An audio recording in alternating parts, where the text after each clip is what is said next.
For everyone, I think, watching this program, this makes sense. If it's a technical-driven sell-off and there's no fundamental reason behind it, then there's no business of the Federal Reserve to step away, Mike. The Fed cares about the impact on the banking system, whether there's any sort of systemic issue that prevents the flow of funds from moving around, or the economy if, for some reason, it causes people to stop spending. And it doesn't look like in either case the Fed is going to have anything to worry about this time. You see it in the market pricing, Lisa?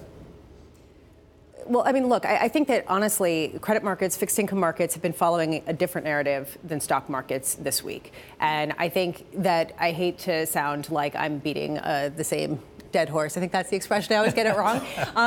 But it comes back to inflation and inflation expectations. And right now, you actually have a risk that the Fed could get behind the curve. So they're not going to step in and backstop it because this is what they need to be doing. They need to be tightening right now. Well, Bridgewater's Ray Dalio wrote about that this week, Mike, that the fiscal plan down for in Washington, D.C. has just accelerated us into supply constraints, which ultimately mean that the inflation pressures that were due somewhere down the road have come forward a little bit. You just wonder how the Federal Reserve, what is the prudent monetary policy response to what has happened over the last couple of months when you've had years of below target inflation and it trending lower for so long? Do you wait until it really starts to come, or do you try and get ahead of it? Well, you try to get ahead of it, but not too far ahead of it. The classic reason for a recession is the Fed tightens too much in the face of impending inflation. What the Fed is trying to do here is recognize inflation is moving up very slowly, that R star, as they call it, the neutral level, has moved down. They're not sure exactly where. So let's be prudent. Let's move in slow incremental steps and see what happens each time we do,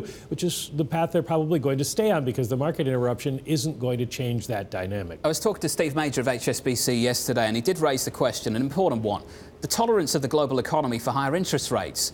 The debt loads have gone up, both on the corporate side and on the sovereign side. They've not gone down. So you'd assume at this point the tolerance for a higher rate is lower now than it was before the crisis. So there is limitations to how far the Federal Reserve can go, Lisa, before you get the downturn, no matter what happens with inflation.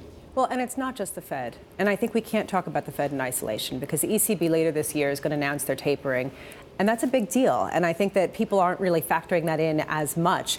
But the Fed is not acting alone here. That said, inflation is the big wild card. If you start to see inflation pick up meaningfully, that will force the Fed's hand and the ECB's hand.